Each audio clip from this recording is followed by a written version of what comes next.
all right, and we are back. I was watching a few shows back, and I told myself I wouldn't play the song for quite as long, and I would get right to it. So I tried to. Let me know how that works out. I guess I'll know just as well as you in about 30, 40 minutes. Welcome to CoVideo Live TV, episode number 29. Can't believe that we've been doing it this long. I say that every time, but I truly can't. Sorry if I'm not looking at the camera quite yet. The usual, make sure everything looks good with audio. As I mentioned with my previous guest, or my first guest before while we were pre-screening here, I do need a producer. It's a non-paying internship. I guess you'd have to do it remotely. You'd have to have the coffee delivered. You'd have to make sure the virtual green rooms are stocked with the sandwiches, the little sandwiches. I'm folding it. All right, hello. Interesting. I look over to the comments screen. First one, Lee Smolin. Take that, Mitch. Exactly. I think Mitch is stuffing stuffed shells in his face right now. Dinner for me is going to be at about 8:40 p.m. Central Time. Second one, checking in, Suzanne Smolin. Hello, Suzanne from Nashville, Tennessee. Real quick, before we do anything, put the old temporal scanner to use. 98.9. That's about right. That is about right. Probably need to be checking that in a couple weeks. Made a trip over to Costco today. It was snowing here. And I thought, I'll go now. It won't be that many people. It's snowing. Who's going to want to stand outside in the snow? Well, a lot of people did. It turns out I misinterpreted the hours of operation there, and I was there a half hour early, which worked out because in the half hour before the store opened, the line virtually quadrupled behind me. I had some pictures, but again, I need a producer to get that stuff up and on. All right. Without any further ado, Mitchie the Bot Fortnite. Screams like Darth Vader. Okay. Without any further ado, let's bring on our first guest. This first guest is a broadcast journalist, artist, and good friend of mine. He lives in Greenpoint, Brooklyn, New York. Let's give a nice CoVideo Live TV welcome to Rick Carr. Hello, guest in. Yeah, Rick Carr. There we go. Hello, Smo. All How's right. it? Make sure we got some good audio for you. You're sounding good. Sounding good. I am doing well. I looked back at the log, the old Skype log, ye old Skype log, and realized that we hadn't talked to you in about a month. Yeah, I think it was show 2, show 3, something like that that I was on. Right. We've learned a lot. In fact, Rick gave me some sage advice about introducing somebody, keeping it brief. He wrote that one sentence intro. I actually wrote it down. I'm getting good at. There's a pen in the studio now. So things are getting serious, Rick.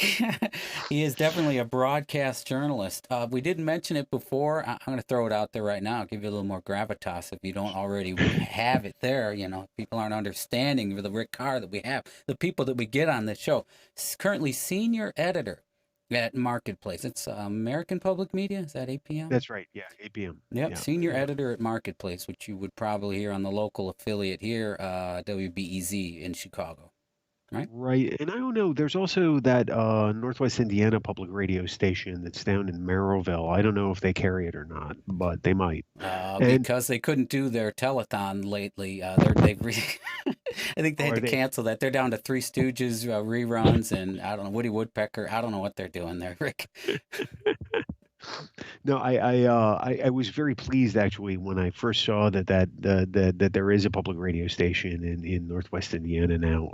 Not that guy because there's always been the television station, right? You know, they used to be at Lake Central High School, Channel 50. Exactly, Chanto. Yeah, not What were they? Not WSNS. I forget Yeah, their that's number. 44. That was 44. I don't remember what the call sign was either, but it was Channel 50. It was in that big barn that's next to Lake Central High School, and then it got moved at some point. Mhm. Both physically, like the station got moved Mhm. to Merrillville, Right. and they got moved to Channel 56 also. And I don't know now since the digital transition happened and all television is digital. I don't know what channel they're on now, but probably the same thing. Yeah, I But remember. they have a radio license now too. So you know, I didn't. I know that 91.5 WBEZ also broadcasts as well at down at like 89.5 or something on the other lower end of the FM dial here too. Right, and I there's a funny story I have about that. That I used to have a friend who worked for a community radio station, kind of that's in the New York area called WFMU, which is kind of legendary as like a free-form music station. Mm-hmm. In the New York area, you get tons of people who are music geeks who just do great shows on it. So it's kind of like a college station for New York City, Mm-hmm. for adults, people who aren't in college. And I was on his show one afternoon, and after he finished, he said, I've got to call the transmitters and put the data in the transmitter log, which is something that every broadcast station has to do. They have to figure out what the forward power and the reflected power through their antenna is, like figure out how much power they're doing. And you can usually do this by calling a number that's attached to the transmitter, and it just says your forward power is.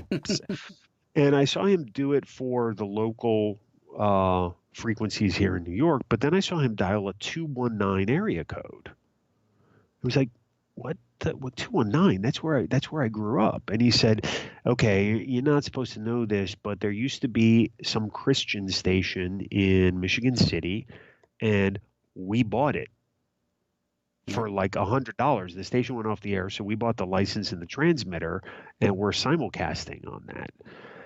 They then sold that transmitter, that license, that frequency to WBEZ. Mm-hmm. So that's why WBEZ has that other thing. But for a while, if you didn't know better, you would hear WFMU, Jersey City and New York in Northwest Indiana, which would have been pretty weird, I think. Yeah. Oh, I see what you're saying. I thought you So were they talking about own, yeah, gas. they bought it up at sort of fire sale prices, and then they sold it to BEZ. Mm-hmm. Well, So have you been, what are you guys working on over there? Any of you mentioned your reporters were pretty busy. If anybody, people who maybe you could tell a little bit about what Marketplace is real quick and mention anything you might be sure. working on.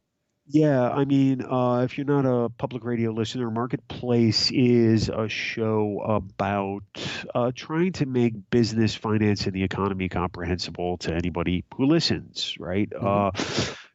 And we are a half hour in the afternoon, and then we do a series of 10-minute shows in the morning, and they're embedded. So the 10-minute shows are embedded within Morning Edition from NPR. Mm-hmm. The afternoon show is most stations embedded in All Things Considered by NPR. They put it at the end, or they put it before it. But, we're a separate thing. Kai Rizdal is the afternoon host. David Brancaccio, my good friend, is the morning host. We have. All right, somebody is calling me now, so bear with me for a second. I'm sorry. All right. I can just dial it down. Code. Hello, 312 area code. I Hi. got your audio up still. Hello.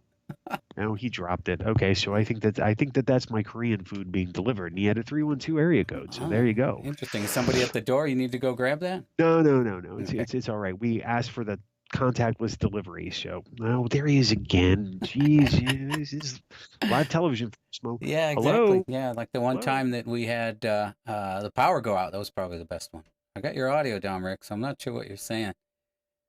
Oh, I'm not good at reading lips. I don't know what anybody else can. Yeah, this is what you get sometimes. So Rick was talking about his work on the American Public Media show. I should have rolled you off the screen too, Rick. All right, you're No, back. it's okay. You were talking about your work with American Public Media and the Marketplace show. What kind of projects are they working on lately? Anything you can give us a little heads Well, up on coming up?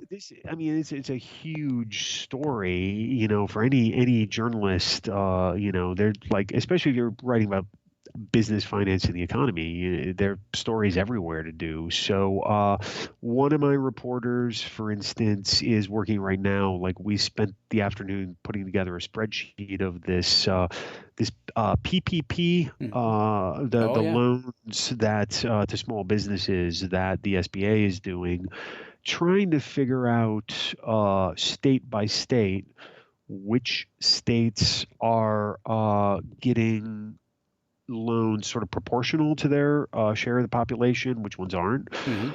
A lot of states in the Great Plains getting significantly more than their share of population. Mm-hmm. North Dakota, Nebraska, New York.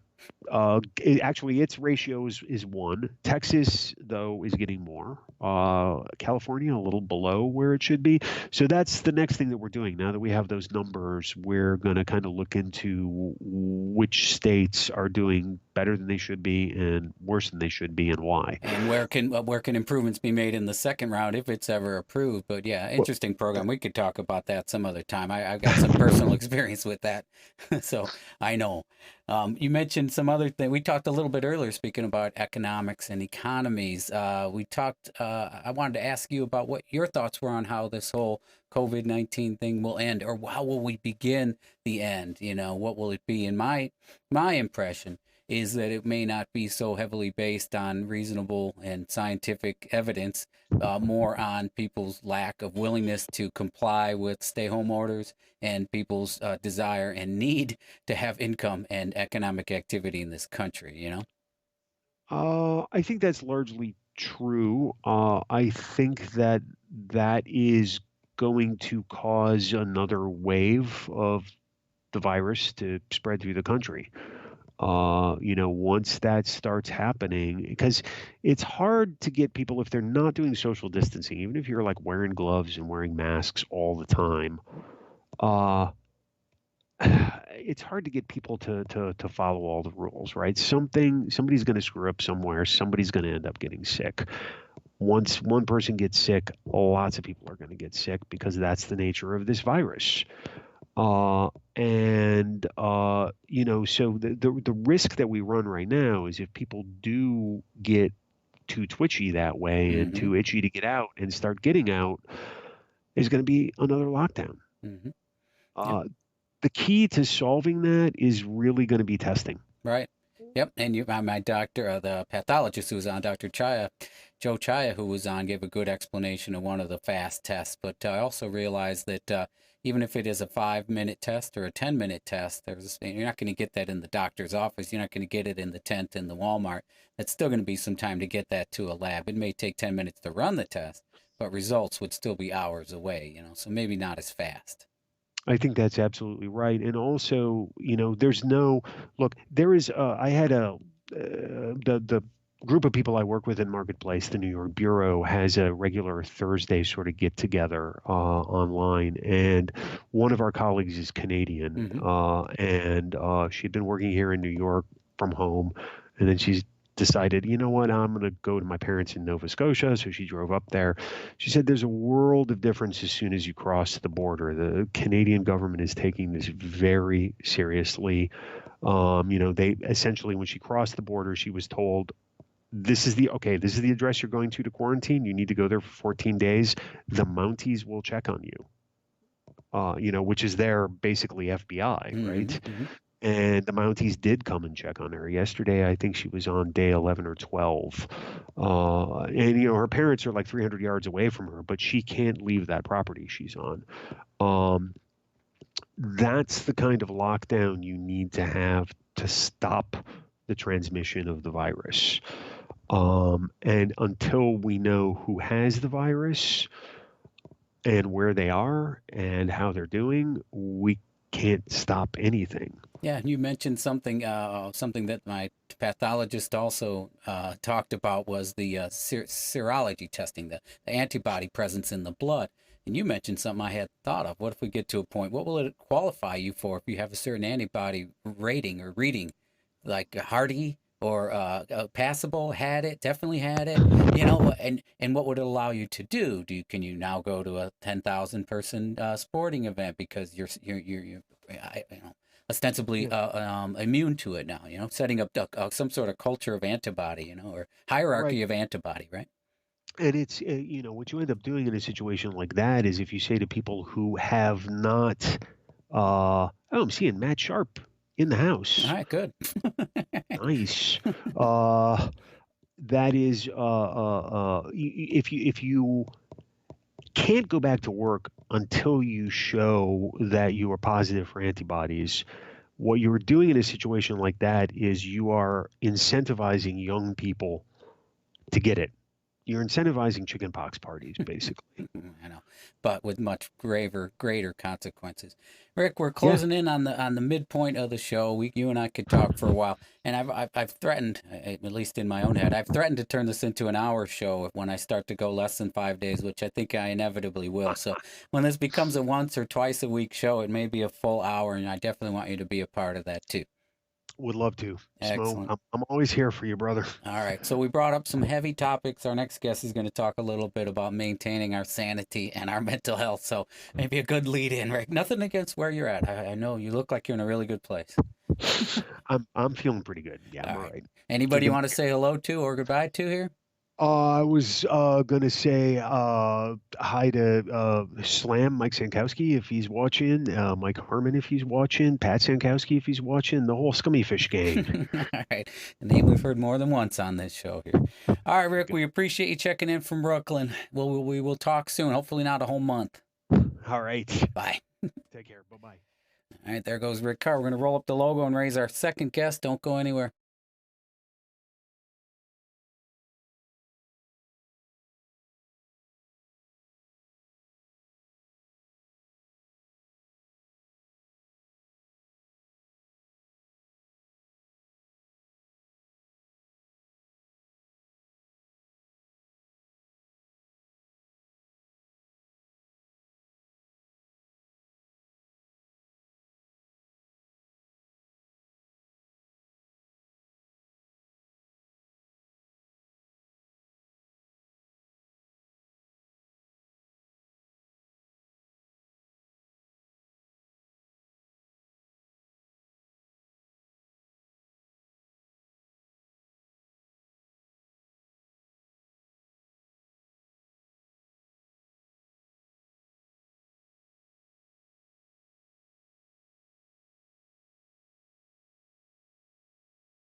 And just like that, we are back. We've got our second guest in the virtual green room ready to go, enjoying the snacks provided by, that place.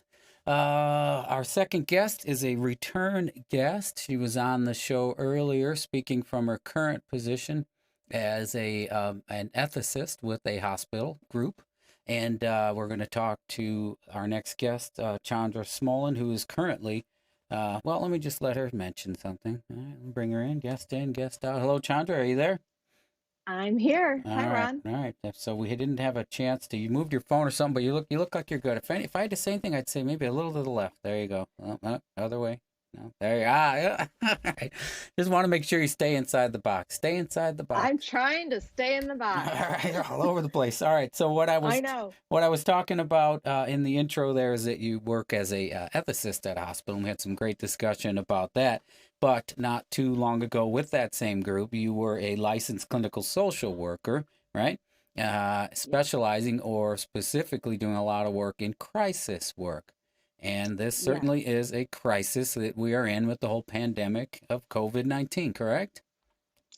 That is correct. Right. I am a licensed clinical social worker still. I still do maintain my license with the Behavioral Health Board in the state of Indiana. And I actually started my crisis work in Northwest Indiana at a community mental health center in East Chicago. Mm-hmm. And there I did suicidal and homicidal assessments in the local jails, East Chicago, Hammond, Whiting, Munster, and Highland, and then St. Catherine's Emergency Department. And so that was a great primer for me to really get an understanding of what crisis work is and just realize that was my calling. So I then went and moved to Indianapolis, and in my job as a social worker in a medical hospital, overseeing about 7 different hospitals and their emergency departments, I was sent for additional training in Baltimore, Maryland, with Dr. Jeffrey Mitchell, who is the sorry, people keep texting me. Okay, everyone, don't text me because I'm on my phone. Be a pro. Come on. Anyway, he developed what's called critical incident stress management. And so I was privileged to be able to go and get this additional training and certification to be part of this critical incident stress management team within my hospital.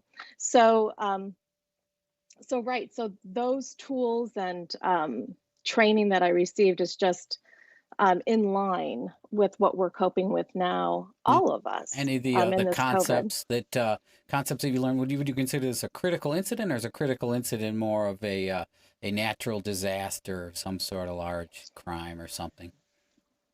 I would consider this a critical incident, but to that extent, though, that it's not a one and done, right? It's something that's drawing out significantly for a period of time, different phases. What we do in the hospital, a critical event, really what it is it's a normal reaction to an abnormal event, Mm-hmm. right? Mm-hmm. So what we're going through right now, totally abnormal. It's almost like a scene out of a sci-fi movie, right? Everything's shut down. We're all in our homes. It just seems like something we would have read in a novel. In the year 2020, this is going to happen. So it's abnormal.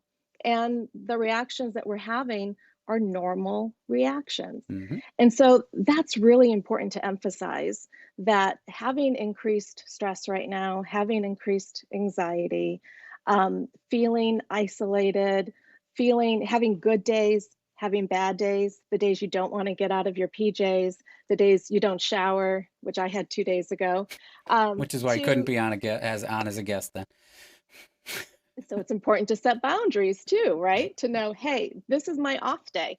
I am giving myself permission to stay in PJs all day and just give myself that time that I needed and make those connections that I needed to connect with, Mm-hmm. and set those boundaries and just say, sorry, I can't do it today because I need to take care of myself. Yeah, I think it's a So, matter of also of stepping back and taking a look at how you're acting and seeing if it's in line with where you want to be or what you think. For instance, you try not to get too absorbed in and read every piece of information, and a lot of people were right off the bat trying to learn as much as they could. And I thought I wasn't until I realized, as research for this show, I'm looking at a lot of news and things, and I've made a decision to kind of scale back and not read as much about it because it only tends to raise anxiety. that's a good point, Ron. So you'll see that a lot in folks telling you how to cope with COVID. They're saying, turn off the television, take a break from it. But what I would emphasize is, yeah, we don't want to hear the CNN, Fox News, the opinion shows. It's 24/7 nonstop. But we do want to get accurate information so that we are reacting to the reality of the information rather than individuals' opinions or those are trying to dramatize what's happening. Mm-hmm. So I understand some people like to have the TV on as just noise and company, especially when we're kind of in this isolated state, but try to make a concerted effort to Yeah. listen to the news that you trust in little tidbits. So it might be Governor Holcomb's address at 2:30 Eastern Time, 1:30 Central for the state of Indiana or your state that you live in. Yeah. Get your information, and then that's your As opposed news to for the 24 day. hours straight. Yeah. But what Right, turn I'm on a seeing, cooking channel or something. seeing Yeah. anecdotally, and perhaps you could comment about this, but after about a month, 4 or 5 weeks of this in, it isn't so much people concerned about getting sick or what they're going to do if they do get sick. It is issues related to being forced to stay in the same place for the past month, and maybe and all the issues that come with that. About people have been playing along, and maybe it was fun for a while. You had got to spend time with your family more. You did jigsaw puzzles. Maybe you made a TikTok and all, but it's kind of getting real, and I'm seeing it a little bit around here and around friends that I know as well. What would you advise people in that regard? We're all feeling it, I guess, is the Yeah. first thing to identify, right? Yeah. So it's funny you said that because my 15-year-old daughter, your niece, yesterday, said to me, so what do you think, Mom? Like, when am I going to be able to see my friends again and hang out? And when is this going to get back to normal? And I think that first of all, I think especially when we're talking to our kids, I think our attitude, I think they take cues from us, our anxiety level, how we're approaching it. So calmly having those conversations, but having some realistic conversations too about, listen, I'm not saying this is a given, but let's start preparing ourselves that you may have part of your junior year, if not all, virtual. Mm-hmm. You may not have a prom your junior year because she's been really excited about junior prom. Um, that may not happen. Mm-hmm. I can almost guarantee you, from what I understand, that senior years looks intact for you as a sophomore right now. But that way, I'm just planting the seed, right? And she's Yep. like, oh, really? It's not the devastating news, like this is your reality right now, but I planted the seed so that if come August, we are informed she's not going back to school in person, she has already heard that information and can digest that. It's not new news. Her brain isn't reacting to it for the first time.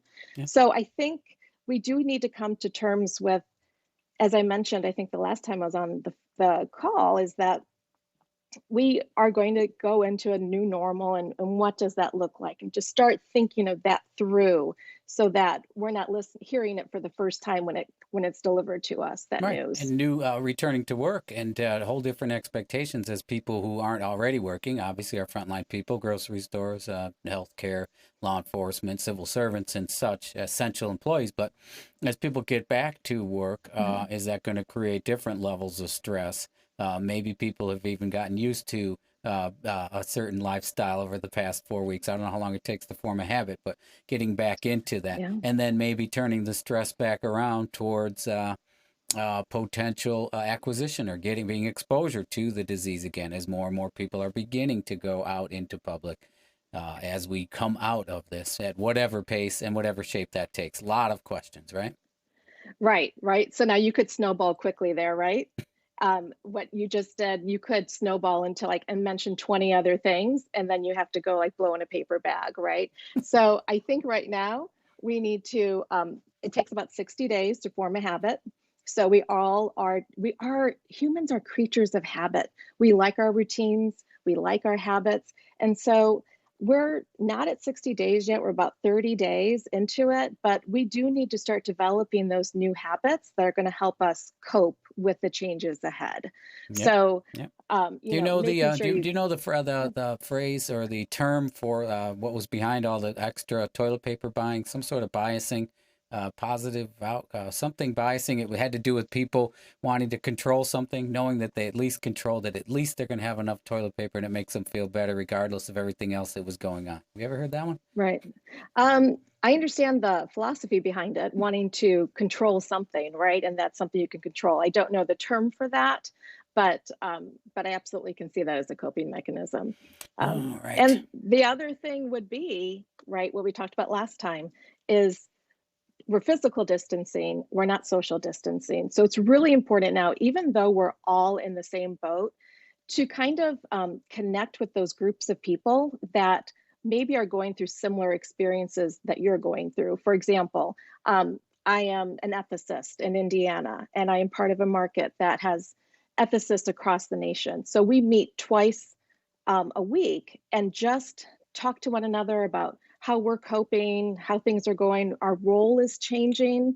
We're having to recreate our work as we speak. And so whether you're a school teacher that's doing virtual learning for the first time, connecting with those other fellow teachers, or whatever type of niche you're in, if you're part of a tennis league normally and you haven't been able to play tennis with your group, connecting with those individuals that kind of have an understanding of what you're missing or how those changes are affecting you would also help. I think women do a better job of it than men, but sometimes it's not getting together to resolve each other's problems. It's just listening to each other complain and realizing that we're all feeling a lot of the same things. Would that be a fair summary?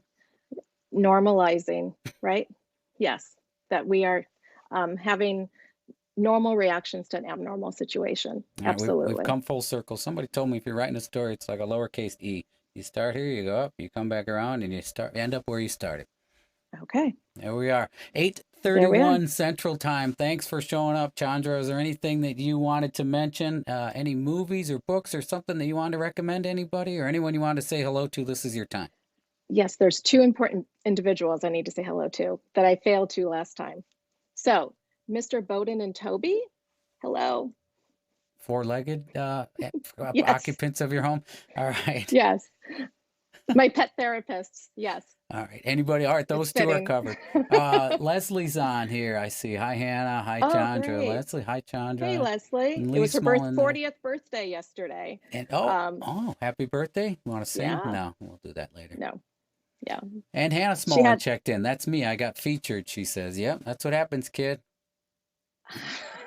Yep. If a teenager who shares if teenagers in general who share so much about themselves in the online world are concerned that our little show here overshared about too much about them, then they got problems. Follow Was me? that what her complaint was? I don't know if that's the implication that you shouldn't, Mom, you Okay. shouldn't be talking about me. Oh, I'll get it earful. Got it. I should Got have had her sign a release. Yeah, waiver. You should have known. All right, Chandra, we may have you on. You'd be our first third time guest. I guess maybe this is two different places, two different rooms too. I noticed you switched from the orange room to the calming did. beige room. Right. I thought it was more fitting. Excellent, excellent. I and your other viewers appreciate it. Thank you for joining us today. Have a good evening. I'm going to roll you off Okay. right now. Thanks, Ron. Bye. Take care. All right, and there goes our second guest of the night. Oh, Chandra. She is currently working as an ethicist, but as we mentioned, she's got a lot of background in social work, specifically in crisis work. So hopefully you can maybe gain some benefit from that. I seem to be picking up a greater level of anxiety.